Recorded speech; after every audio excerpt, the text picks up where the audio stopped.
Next up is the show First Take with Max Kellerman and Stephen A. Smith, both of which are seasoned sports analysts.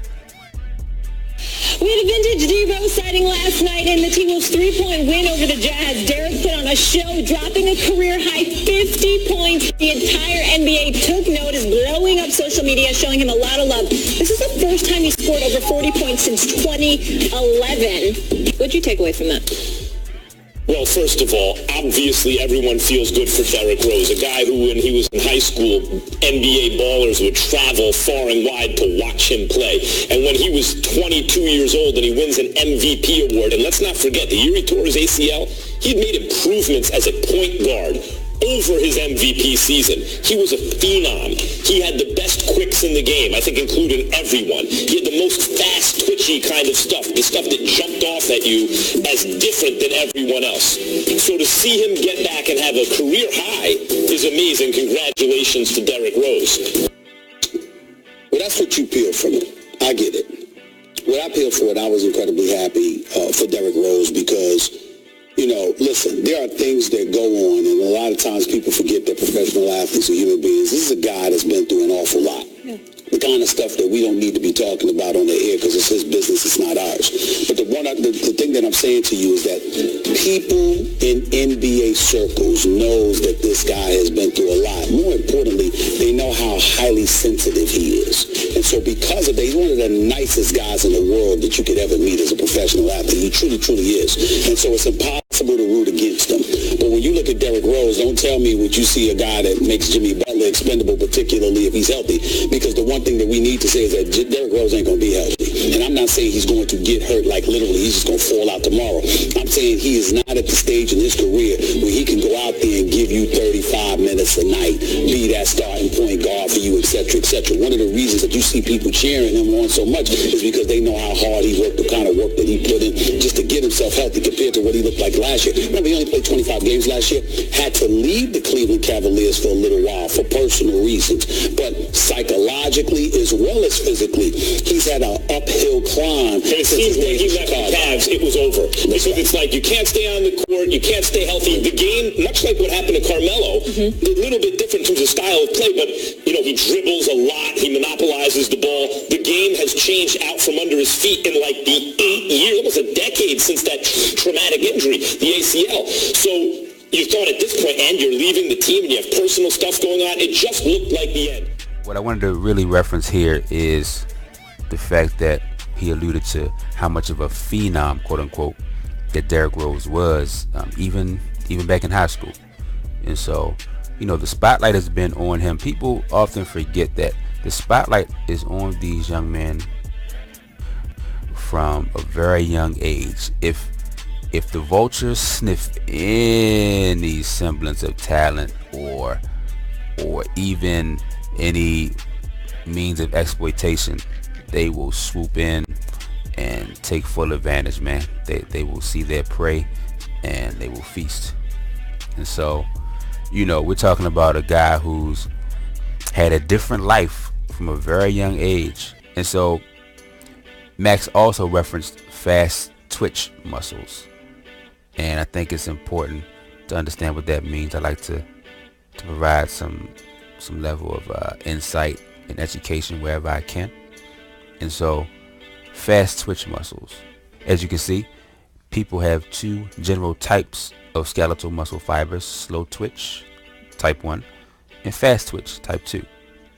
So the slow twitch muscles help enable long endurance feats like distance running, and then you have fast twitch muscles that fatigue a little faster and more quickly than those slow twitch, but are used in powerful bursts like sprinting or the type of acceleration that is required in the game of basketball.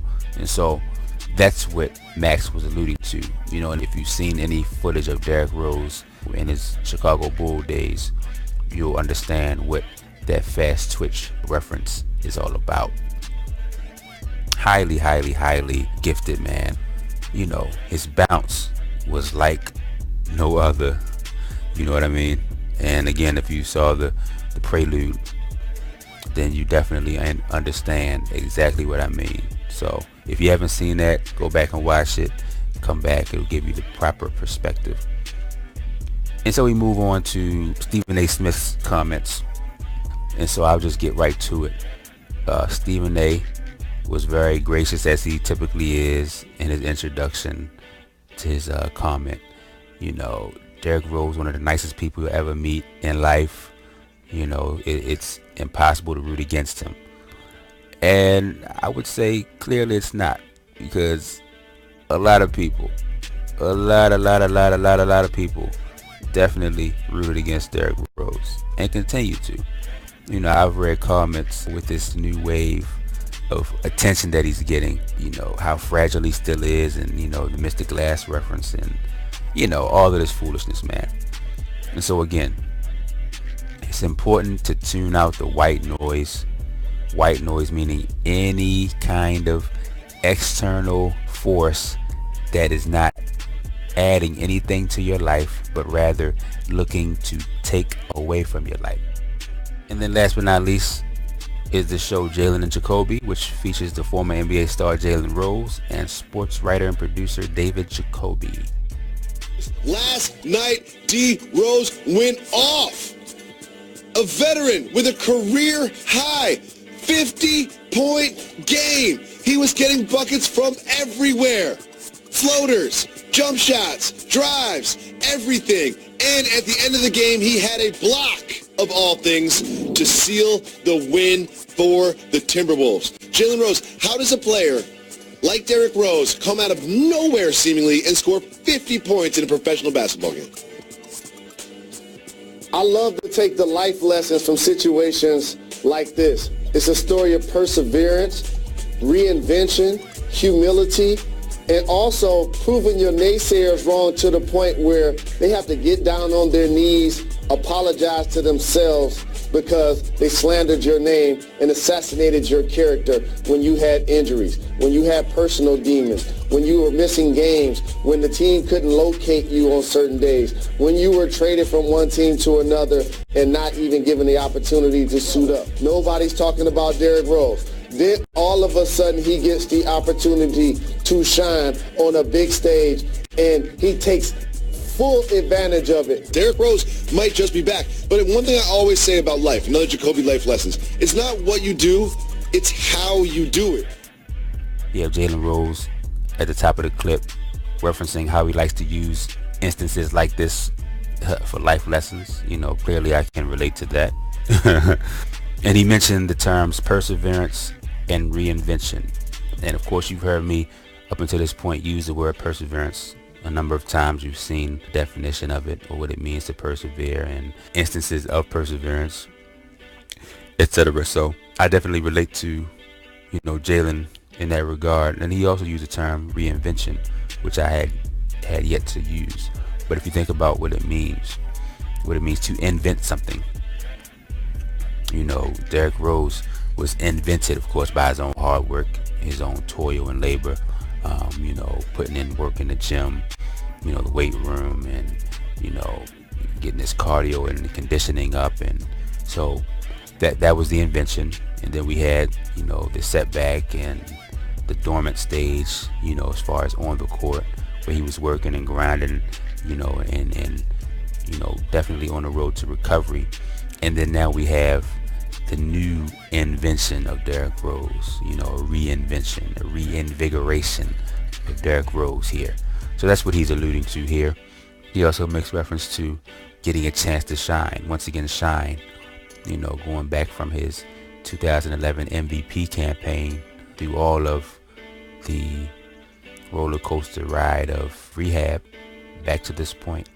And so it's important to note and acknowledge the necessity to be opportunistic. And again, I don't mean to be opportunistic at the expense of anybody or anything, but what I mean is understanding the importance of having good timing, knowing when it is your time to step out in faith and be bold and have confidence in that move. Again, I'm a Christian. I'm a follower of Jesus Christ, and so I understand the concept of faith very well, and I know how difficult it can be to walk out and act in faith. And so I'm not taking it lightly when I tell you how important it is. I know it's easier said than done, like a whole host of other things are, but it's definitely worth it. And so that would be my encouragement to all you who are listening. Definitely step out in faith, knowing what your abilities are, knowing what your gifts and talents are, and knowing that you won't be alone, and knowing that God will take you where you need to go. Now, for all you who don't believe in God, I definitely am praying for you that you will come to the revelation that he's real and that you need him, and that if you don't have him, your life is doomed. But we won't go too heavy into that. I want to stay on topic here, and also note that David Jacoby used the following term: D Rose might just be back. So again, you think about how the world sees people and how the world assesses value, and to say that somebody might just be back means that they left, means that they were forgotten, means that they were disregarded, discarded, and again, I can say that with an understanding of the way in which people have reacted to Derrick Rose since his injuries or during his injuries. So I know that that's what was wrapped up in that phrase, D Rose might just be back. And so again, I'm harping on this point, but it's for a very good reason. Believe in yourself. Who else gonna believe in you? You heard the clip from my boy 2 Chainz, Titty 2 Necklace, whatever you want to call him. Who else gonna believe in you? Of course, I'm talking secularly, because again, if you believe in God, if you have faith in God, you understand that he has a belief in you. He has a purpose for you. But as far as this world is concerned, on earth, flesh and blood, if you don't believe in yourself, who else is going to believe in you? You dig what I'm saying? So it starts with you. It starts with the man in the mirror. Shout out MJ. But it really does. So you have to look in the mirror. You have to examine yourself and understand who you truly are and what you have to contribute to the world. And understand how the world may view you, how the world may treat you, and not let that deter you from being who you're supposed to be.